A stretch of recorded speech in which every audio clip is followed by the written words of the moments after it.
तो 10 आज्ञाएं क्या है, आज हम इसके बारे में देखेंगे। बाइबल में 10 आज्ञाएं वे 10 व्यवस्थाएं हैं जिन्हें परमेश्वर ने इज़राइल के राष्ट्र को मिस्र के निर्गमन से कुछ समय पश्चात दी थी। 10 आज्ञाएं अवश्य रूप से उन 513 आज्ञाओं का सार है जो कि पुराने नियम की व्यवस्था में वर्णित है। पहली 4 आज्ञाएं परमेश्वर के साथ संबंधों का निपटारा करती है तथा अंतिम 6 आज्ञाएं हमारे एक दूसरे के साथ संबंधों का निपटारा करती हैं। 10 आज्ञाओं को बाइबल में निर्गमन के 20वें अध्याय में वचन 1 से 17 में और व्यवस्था विवरण में 5वें अध्याय में 6वें वचन से 21वें वचन में लिखा गया है, जो कि कुछ इस प्रकार से है।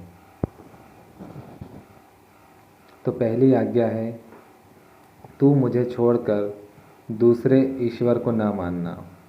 यह आज्ञा एक सच्चे परमेश्वर को छोड़कर किसी अन्य की आराधना करने के विरुद्ध दी गई कि बाकी देवता सब झूठे देवता है।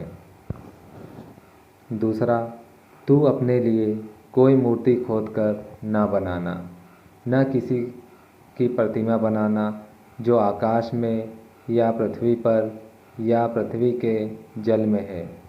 तू उनको दंडवत न करना और न उनकी उपासना करना, क्योंकि मैं तेरा परमेश्वर यहोवा जलद रखने वाला ईश्वर हूँ, और जो मुझसे बैर रखते हैं उनके बेटों, पोतों और परपोतों को भी पितरों का दंड दिया जाता है, और जो मुझसे प्रेम रखते हैं और मेरी आज्ञाओं को मानते हैं उनको हजारों पर करुणा किया करता हूँ।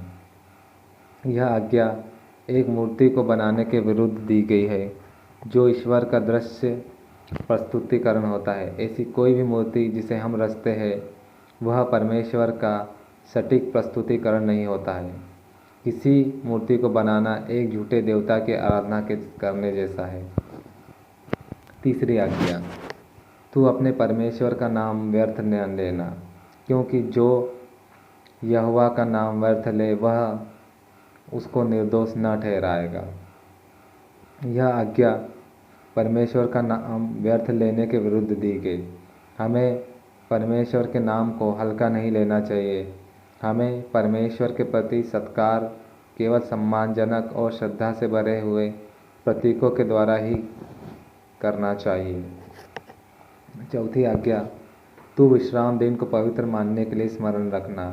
6 दिन तो तू परिश्रम करके अपना सब काम काज करना, लेकिन 7वां दिन तेरे परमेश्वर यहोवा के लिए विश्राम का दिन है। उसमें न तो तू किसी भांति का काम काज करना, और न तेरा बेटा, न तेरी बेटी, न तेरा दास, न तेरी दासी, न तेरा पशु, न कोई परदेशी जो तेरे फाटकों के भीतर हो, क्योंकि 6 दिन में यहोवा ने आकाश, पृथ्वी, समुद्र और जो कुछ उसमें है सबको बनाया, और 7वें दिन विश्राम किया। इस कारण यहोवा ने विश्राम दिन को आशीष दी और उसको पवित्र ठहराया। यह वह आदेश है जिसमें शब्द को एक तरफ शनिवार, जो सप्ताह का अंतिम दिन है, प्रभु को समर्पित विश्राम दिन के रूप में रखा गया है। 5वीं आज्ञा, तू अपने माता और अपनी पिता का आदर करना, जिससे जो देश तेरे परमेश्वर यहोवा तुझे देता है उसमें तू बहुत दिन तक रहने पाए। यह आदेश सदैव माता पिता के सम्मान और सत्कार से व्यवहार करने के बारे में दिया गया है। 6वां, तू खून न करना। यह आदेश किसी भी व्यक्ति को पहले से ही हत्या न करने के लिए मना करता है। 7वां आज्ञा, तू व्यभिचार न करना। यह जीवन साथी को छोड़कर अन्य किसी के भी साथ यौन संबंध बनाने के विरोध में दिया हुआ आदेश है। 8वां, तू चोरी न करना। यह आदेश किसी की कोई भी वस्तु को अपने लिए उसकी अनुमति लिए बिना जो उससे संबंधित को लेने के लिए मना करता है। 9वां, तू तू किसी के विरोध झूठी साक्षी न देना। यह आज्ञा किसी दूसरे के विरोध झूठी गवाही देने के लिए मना करता है। यह झूठ बोलने के विरोध में एक आवश्यक आदेश है। 10वां, तू किसी के घर का लालच न करना, न किसी की स्त्री का लालच करना और न किसी के दास दासी, बैल गधे या किसी वस्तु का लालच करना। यह आदेश किसी ऐसी वस्तु की इच्छा करने के विरोध में दिया गया जो आपकी स्वयं की नहीं है। लालच करना ऊपर दिए हुए आज्ञाओं की सूची में से किसी भी एक को तोड़कर कर सकता है। हत्या, चोरी और व्यभिचार। यदि ऐसा करना गलत है तो किसी की कोई वस्तु का लालच करना भी गलत है।